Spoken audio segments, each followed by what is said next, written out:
Gujarat maritime board દ્વારા મુંબઈના તાજ સાંતાક્રુઝ ખાતે સેક્ટર હોલ્ડર મીટ ગુજરાતમાં બંદર અને શિપયાર્ડનો વિકાસનું આયોજન કરવામાં આવ્યું હતું। ગુજરાતમાં પોર્ટ અને શિપ બિલ્ડિંગ ક્ષેત્રમાં ઉભરી રહેલી રોકાણની તકોને દેશ વિદેશના રોકાણકારો અને ઉદ્યોગ જગત સમક્ષ રજૂ કરવા માટે યોજાયેલી આ બેઠકમાં આશરે 200 જેટલા હિતધારકો જોડાયા હતા।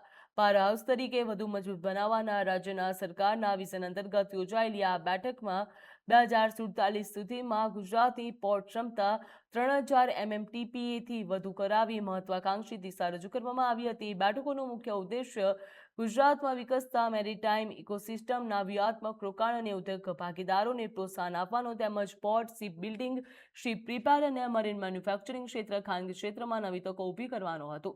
આ પહેલ ગુજરાતને વૈશ્વિક સ્તરે અગ્રણી મેરીટાઈમ લોજિસ્ટિક હબ તરીકે વધુ મજબૂત બનાવશે તેવું પણ કહેવામાં આવ્યું છે। તેમજ શિપ બિલ્ડર્સ, રોકાણકારો, નાણાકીય સંસ્થા અને ડેવલપર્સ તથા મેરીટાઈમ ક્ષેત્રના નિષ્ણાતોએ આમાં ભાગ લીધો હતો।